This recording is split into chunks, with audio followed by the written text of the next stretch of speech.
Hey, I'm John from Decipad. Today I just want to quickly go over how you can use API secrets to use our code connections in a more safe way. Well, how do you use them? So let's go into a new notebook and let me just quickly show you a code connection where this would be useful.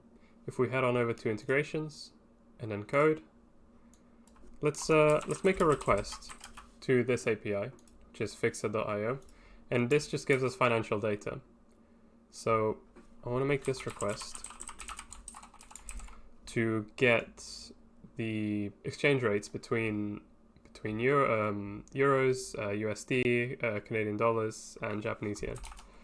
So let's just to make sure that this is working, let's console.log the request.json, right? Because we want to just see what the request looks like. We obviously have it on another tab, but this is how we would do it in Deci. So we see that we have the base as euros, we know this, and we have the dot rates. So maybe what I want to do is just return the request.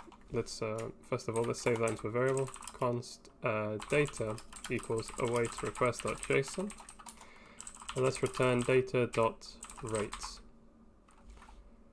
Okay, so let's see what we get from this, and let's delete the console log. Okay, so we have USD, Canadian dollars, and Japanese yen, just like we expect. If we insert this into the notebook, it's all there. But the thing is, you probably noticed that I have this access key just in plain text.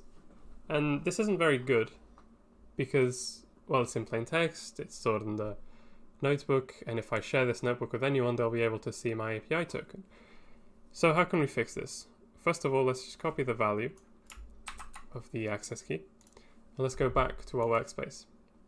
So under data connections on the top left, you'll see API secrets. And in here, we can start to save these values. So I'm going to say fixer IO key. I'm going to paste the value. I'm going to add it. Okay, so now it's there. And if I go back to my notebook and I edit this code connection, instead of having the access key here, what I'm going to do is I'm going to go to the top right here, click Insert Secrets, and then Fixer IO key. There we go, that's inserted these curly braces with the secret.fixer IO key. Let's run, and there you go. It works just the same way, only that now I'm not exposing my API token. And in case you're curious, the client is never actually aware of the value of the API token, of these secrets, because what we do is every time you make a fetch request, we actually proxy that request through our backend, and then in our backend we do the substitution for the secrets.